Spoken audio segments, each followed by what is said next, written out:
Welcome back to my channel. I'm Maddie from Math Crochets, and this is Rodney. He is like, why are you having me on camera? But everyone's been asking to see Rodney, so here's my favorite boy. He's my logo of my company because, I mean, look at him. He's just confused with what's going on all the time. But anyways, this is my boy. He wants to see the table because I got my Palm Street setup going on. We're about to go live, but I just wanted to come on here and make an intro for my next video. Can you say bye? He does not care. Anyways, I put him back, but I just wanted to make a little intro for my video so I could go over my market recap from this past weekend. I had an event yesterday from 9 to 2. It was at a local church about, I'd say 15 minutes from where I'm located. So it wasn't bad. The fee was $40. And yeah, I'll go over everything and a little bit of like some info about the event as we go over everything. But yeah, enjoy.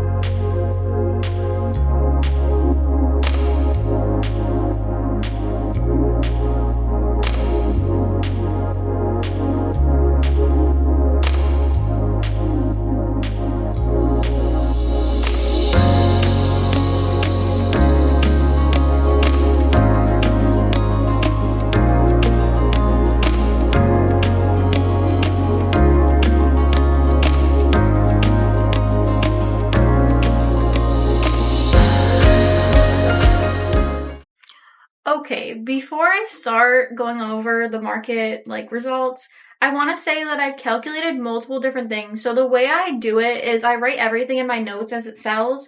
I try to keep up with it, but sometimes I'm in the bathroom and my husband's taking over and someone forgets to write stuff down if it gets too busy. Okay? So just remember that. So basically, when I went through and read all my notes and added everything together, plus like calculating like how much cash I had and this and that, we ended up looking at like $384 to $396. Between those two, it was like weird.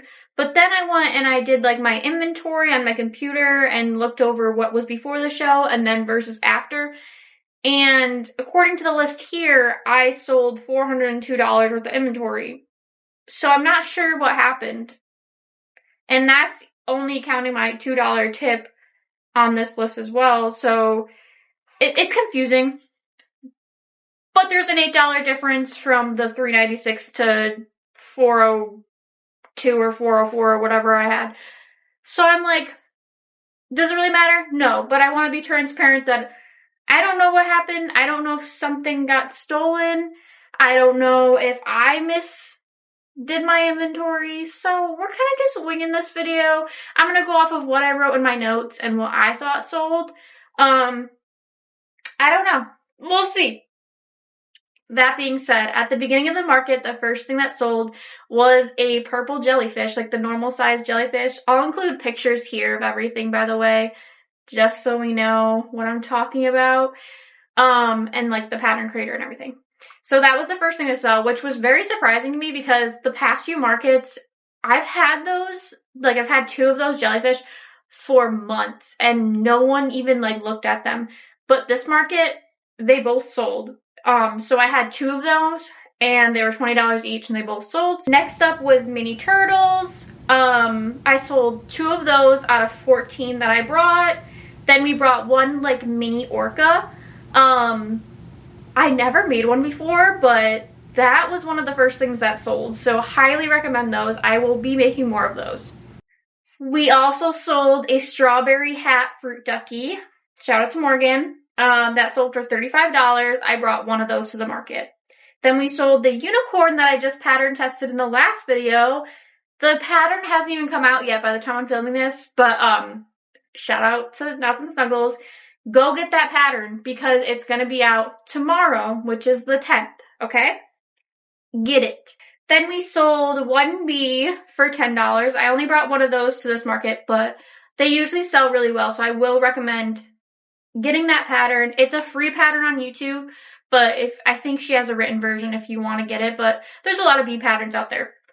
Bring bees. They're easy to make. Just bring them. Sometimes they're not good sellers. Sometimes I sell out in 2 seconds. So bring these. We brought 9 cats and 4 sold. But what I wrote down was 3 in my notes. But when I'm looking at my displays over here right now, because I'm about to go live on Palm Street, make sure to follow me on there, I have 4 missing. So it either got stolen or I don't know. Me and my husband just forgot to write down. But 4 out of 9 sold, apparently, according to my inventory. Okay, so I brought 4 mystery bags, and I just put, like, all the fall items in there, like the ghost, swinging ghost. I had the little bear ghost in there, and I kind of just marked them down to, like, $15 each. I highly recommend mystery bags because people love the idea of mystery bags. It doesn't have to say what's in them, like I try to do, if it has fall items, like, I will say fall items on it. But if it's just, like, random items, like, in my inventory, like the small guys, or sometimes I do, like, I don't know, mushy pops or something, I don't say what's in them. I just mark them based off of the price I think is good. So, like, if I put 2 $6 items in a bag, I'll mark it down to 10 just because, like, the mystery of it. I know some people think that's kind of like, you know, you're losing your money, but people will snatch those up real quick. So if there's stuff that's not selling as well because it's just like randomized on your table and there's not multiple and you feel like it looks weird, highly recommend doing mystery bags because I sold 3 out of 4 of those. 3 out of 4. We brought 5 pocket frogs and sold 1 for $6. We brought 8 mini jellies and sold 1 for $6. We brought 7 mini sharks, sold 1 for $6. 2 out of 14 mini whales sold. Okay guys, this is my first time making this one, and I was so happy that it sold, but I wish I took a better picture of it. But I brought like a cactus, but it was cactus. So like, it was a cat, but like cactus, you know? Kind of showing the picture here, if you could imagine it in a better light, but highly recommend. People were like, that is so cute. And I was like, I low-key will keep it if y'all don't buy it. But someone snatched that up real quick. I didn't even have time to talk to them. I was talking to another customer, and they just sent me the money, and they were like, I'm taking this. And I was like, I don't blame you. Honestly, I don't blame you. I ended up bringing 4 fuzzy turtles. So it's the same pattern I use for my usual mini turtles, but these ones were like made with the Feels Like Bliss yarn, and they're so tiny and so cute. And I ended up selling it to another crocheter, so she understood how hard it is to work with that yarn. And it was so funny because me and her didn't realize that we knew each other, but I was like, I know her from somewhere. And I was like, did you vend at this event like a few years back? This is before I even started selling, right? And I bought this crochet plushie from her and got it for my nephew for Christmas a few years back. And she was like, yeah. And I was like, wait, what's your Instagram? And I go to look her up, and I'm like, I literally follow her. Like, she barely posts, she said, but like, I literally follow her. And I was like, it was definitely you. And she was like, that's so funny. So I got the Jack Skeleton from her, and she came back years later when I'm doing my market journey, and she bought this little fuzzy turtle, and it was the only one that sold the day, but it was one of my favorite moments because it's like, you know, like, I didn't even think I was going to be doing vendor events. The first time I went to a market was where I saw her.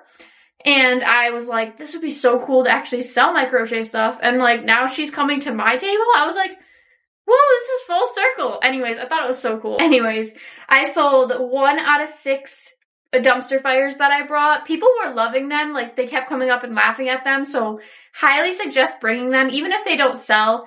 A lot of people love reading it, and it's just so funny seeing reactions. They're just like, that is the funniest thing I ever seen. And I'm like, girl, it's my life. I ended up selling the blue drift. I brought 3 of those. I brought one that was a mystical, one that was purple, and then the blue. And a little boy came up and bought that for $20. So I had 2 gingerbread men. And people were so upset when they came back to my table because the way this worked, it was like one big building with a bunch of rooms. And these people walked around and came back and they were like, wait, where'd the gingerbread men go? And I was like, they sold out. And they were like, no, like, we really wanted one, but we thought they'd be there when we came back. And I was like, I'm so sorry, but I'll make sure to have some next time. And, you know, I was like, I thought it was too early for Christmas. And they're like, no, it is never too early. So my friends, make gingerbread men. Don't forget them. bring them, put them in a cute little display. I put them in a little sled, and people were going nuts over the sled too. They're like, can I bring that home with me? And I'm like, no, I need the display. But gingerbread men, don't forget it. Overall, it was a great market, and it was weird the way it was set up. So I've never been to this one before, and there was a lot of classrooms. There was a main lunch cafeteria room, and just a lot of hallways and like turns and stuff. And me and one other vendor were in a classroom that was way at the end of the building that people were missing. You couldn't really see it when you were walking down the hallway. You'd think it was just like a dead end. No one was there. Some people were like, we didn't even know you were there. Like, we had to walk down just to like check it out to see, but like you couldn't even tell there was vendors down there. So it was just me and her, and we were just joking the whole time. We were like, well, at least we have each other, you know? But it was a good time. I had a few people come visit me, like past vendor friends or some people that follow me on Instagram that have bought from me before, which I highly appreciate you coming out and purchasing from me again. One of them gave me a $2 tip, and I was like literally in tears. I'm like, that is so sweet. She's the one that bought the unicorn. Shout out to her. But yeah, overall, like the market setup was a little funky. Like it was weird. Like couldn't tell where to go, but it was a good day. For a $40 fee, like I'm not complaining, you know, but let's go over the results. So I usually take Cash App, Venmo, Square / card reader, and then cash. So I ended up making $38 through Cash App, $227 in cash, and $131 on Square. So when I added that up, like I said, it was kind of weird the way I calculated things on my notes. I have to find a different way to do this, but I ended up getting like in between 380 something and 396. It was weird when I counted everything together versus when I counted my cash and all my apps. I don't know. And then when I wrote everything down versus my inventory, it said 402 overall. We're just gonna go with the higher one just to give a range of what was accurate based on my inventory. But after all the fees, counting the vendor fee, which was $40, Square fees were $470 something. We ended up having $357 and 24 cents. So $357 and 24 cents was the outcome. For a 5-hour market, I don't think it was too bad. Was I a little disappointed? Yes, but overall it was a good day, and I met some good vendor friends, some new ones I hope to see in the future, and I had some new customers. So overall it was a great day. I hope you guys liked the video, and if you have any questions or we're working on something during this video, let me know in the comments below. If you like this video, give it a like, and if you like my content, subscribe. Alright guys, see you next time. Bye!